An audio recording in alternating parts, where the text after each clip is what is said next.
любовта няма край.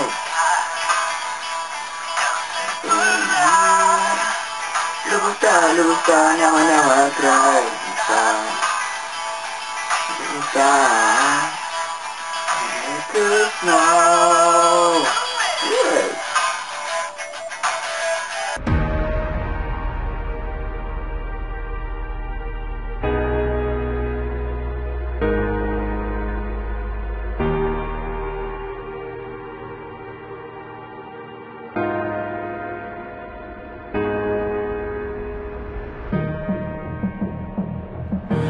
As the sun steps down and escapes the day, we'll calmly walk away from the frame. When the structure falls and all else fails, we will build it once again.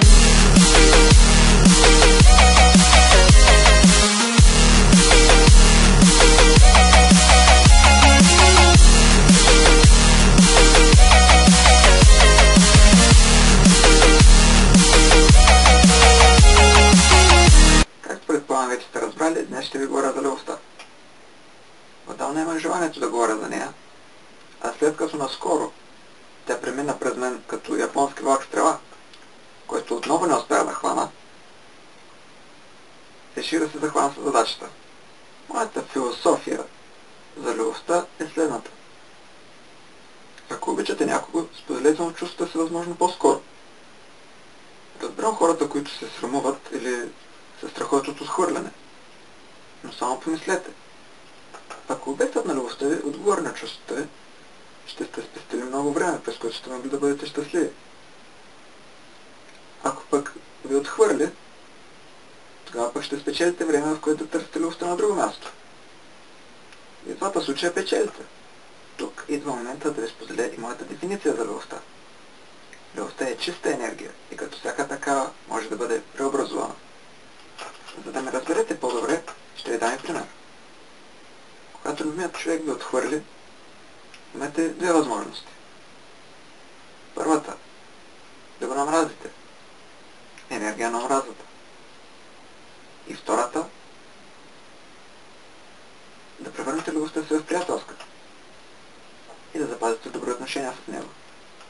Аз лично винаги съм избирал вторият вариант. И дори в момента съм щастлив, тъй като първата ми любов е щастлива с момче, с което и аз се сприятелих в последствие.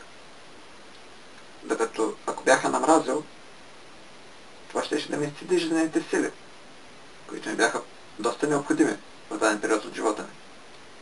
Сега ще кажете, че преувеличавам.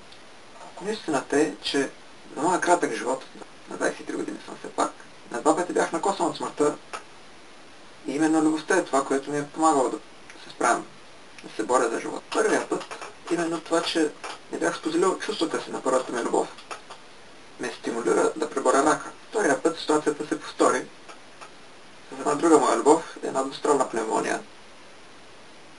И така, май се повлякох с примерите, но мисля, че ме разбрахте.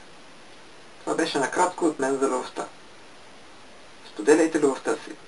Обичайте, независимо дали ви приемат или отхвърлят. Ако пък ви отхвърлят, пренасочвайте я. На раздяла, палец нагоре. И, разбира се, споделяйте. Нека да разпространим моите идеи. За малко да забравя. Онзи ден открих един giveaway в интернет. Ще го споделя долу в описанието. Там ще намерите информации, курсове, обучения за любовта, обяснения, всичко. Полезно, безплатно, но до 5 юни е активен giveaway, така че който превари, той ще свари.